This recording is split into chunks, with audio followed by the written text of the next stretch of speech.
Hello snowboarders of the internet, I'm your host Avran LeFeber, and in this video we'll be reviewing the Amplid Singular Twin. This board features Amplid's cruise camber, which is a mellow traditional camber with rocker in the tip and the tail. So what you're going to get is the load, pop, snap, and drive of traditional camber, and then you got that rocker in the tip and the tail, which is going to give you ease of entry in and out of turns, as well as a little bit better optimal powder float and a nice area to press on. This board's available in 143, 148, 153, and 158. I rode this board at Copper Mountain on a day that was overcast skies with pockets of blue. You had high winds, firm fast groomers, a little bit softer groomers, chop, chunder, kind of just a mix of firm fast conditions. And I rode it with my Rome Black Label bindings and my K2 Thraxis boots. This has that standard run-of-the-mill, middle-of-the-road freestyle flex. Softer tips, stiffer midsection with an abundance of torsional flex. Nothing mind-blowing here.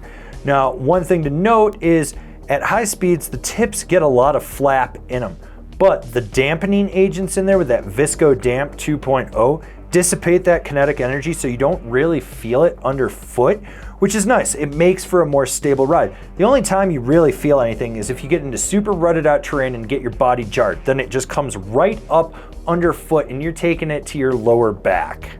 Nothing mind-blowing here with the pop of this board. You load the camber up, you roll back, you engage it, snap off the tail, boom, you're in the air. It's consistent, but it's not the snappiest thing out there. Nothing mind-blowing going on here.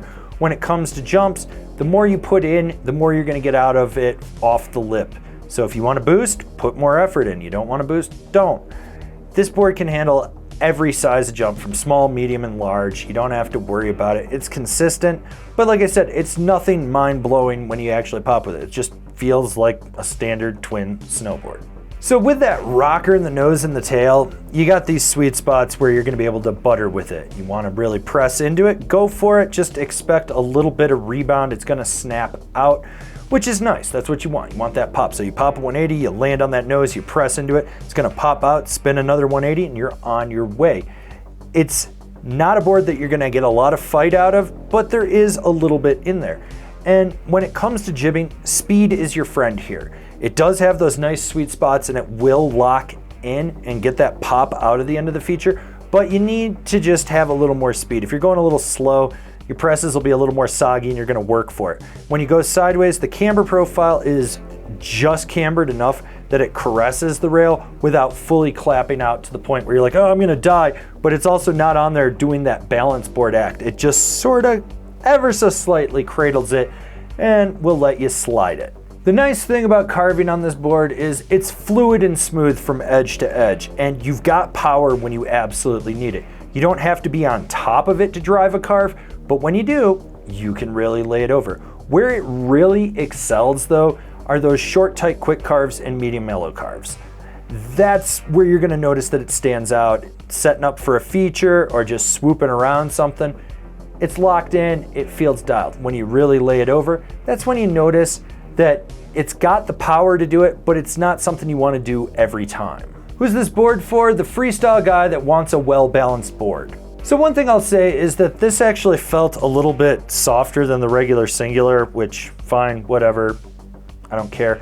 It's a snowboard, it does snowboard things. By and large, not a bad board, does what it sets out to do and does it well enough that you're like, oh, okay. And there's some cool tech inside this board. It's got a good tech story with it.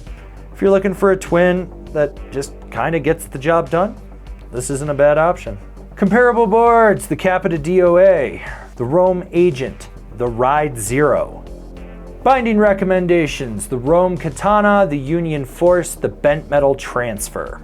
This has been my review of the Amplid Singular Twin. Do you agree? Do you disagree? Do you own one? Are you gonna buy one? Leave me a comment down below. Let's have a conversation about this snowboard. If you're new here, remember to subscribe, click the bell, get those notifications. That way you're not missing any of the videos we got coming out for all you snowboarders of the internet. And if you really like what we're doing over here and you want to support us further, swing on over to Angry Snowboarder VIP and become a member. Sure, I could tell you more here, but I got a video over there that explains it so much better. As always, I've been your host, Avran LeFeber, and I'll see you in another video.